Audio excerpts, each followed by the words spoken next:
UP के मुख्यमंत्री योगी आदित्यनाथ पर लगे कड़े आरोप। आइए देखते हैं क्या है सच्चाई, क्या है मुख्यमंत्री का पक्ष और क्या कहते हैं विपक्षी नेता। बीजेपी हमें अखिलेश यादव जी मंच पर थे, उन्होंने आपकी इन तमाम बातों को झुठला दिया। उन्होंने एक सिरे से ये कहा, उन्होंने कोट करना चाहूंगी, उन्होंने कहा कि बीजेपी हमेशा झूठ बोलती है।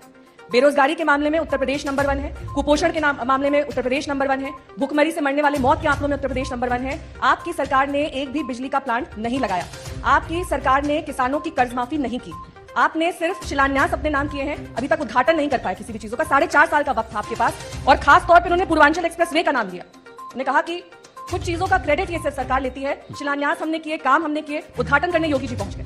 देखिए, वो सच बोल रहे हैं कि हमने कहा था कि रामलला हम आएंगे, मंदिर वहीं बनाएंगे, ये हम ही ने कहा था। और हमने कितना सच किया है। आज जब अयोध्या में राम जन्मभूमि के भव्य मंदिर निर्माण का कार्य शुभारंभ हो चुका है, उनके अब्बा जान तो कहते थे कि हम परिंदा भी पर नहीं मारने देंगे। उन्होंने कहा कि वो आपसे भी बड़े हिंदू हैं। इसलिए मैं कह रहा हूं, मैं एक एक करके आ रहा हूं।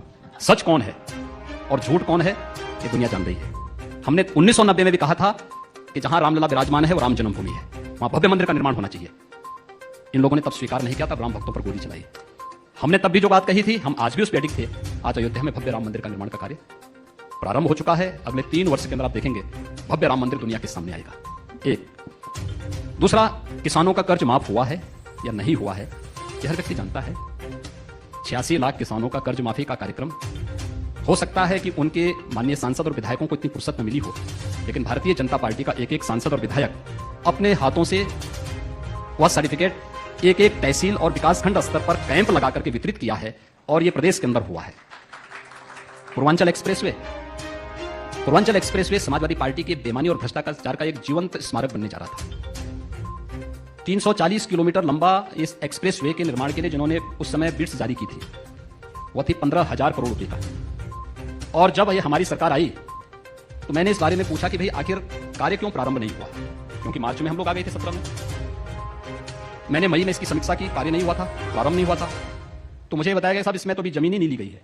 किसी भी बड़े प्रोजेक्ट में जब तक 80% लैंड आपके पास नहीं आ जाती, तब तक आप उस कार्य को अवार्ड नहीं कर सकते। इन्होंने गलत तरीके से जनता को भ्रमित करने के लिए टेंडर अवार्ड कर दिए, सारी कार्रवाई शुरू कर दी। जब जमीन ही नहीं है तो काम कहां से होगा। फिर हमने निरस्त किया, पूरे लैंड ली। जब 96% लैंड हम लोग ले लिए, तब जुलाई 2018 में आदरणीय प्रधानमंत्री जी के कर कमलों से हमने इसका समन्वय कराया।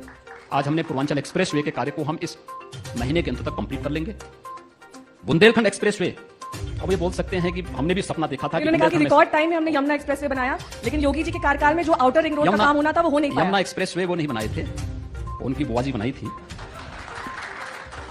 लेकिन यमुना एक्सप्रेसवे, आगरा लखनऊ एक्सप्रेसवे का वो अधूरा उद्घाटन कर दिए थे। हमारी सरकार ने आने के बाद पैसा खर्च किया और अभी भी उसका बाकी भुगतान हमारी सरकार कर रही है। तीसरा एक्सप्रेसवे भी बना रहे हैं, वह है पूर्वांचल एक्सप्रेसवे से गोरखपुर लिंक एक्सप्रेसवे। चौथा भी हम बना रहे हैं, गंगा एक्सप्रेसवे। इसमें भी कुछ बोल सकते हैं कि हमने भी एक सपना देखा था कि ये होना चाहिए, लेकिन इंप्लीमेंट करने की ताकत नहीं थी। हमें ताकत थी, हमने उसको इंप्लीमेंट भी कर दिया है।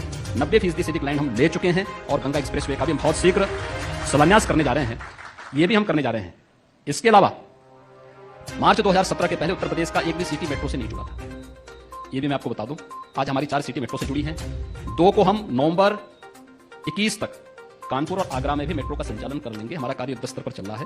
हम इस कार्यक्रम को भी तेजी के साथ आगे बढ़ाने का कार्य कर रहे हैं। देश का पहला वाटरवे हल्दिया वाराणसी के बीच में हम चालू कर चुके हैं। और कोरोना के दौरान हम लोगों ने तमाम प्रकार की अपने प्रदेश के किसानों के द्वारा उत्पादित सब्जियों को और फलों का हम लोगों ने यहाँ से एक्सपोर्ट भी किया है, और भी अन्य कार्यों में हम इसका उपयोग कर रहे हैं। ये सभी कार्य उत्तर प्रदेश के अंदर हुए।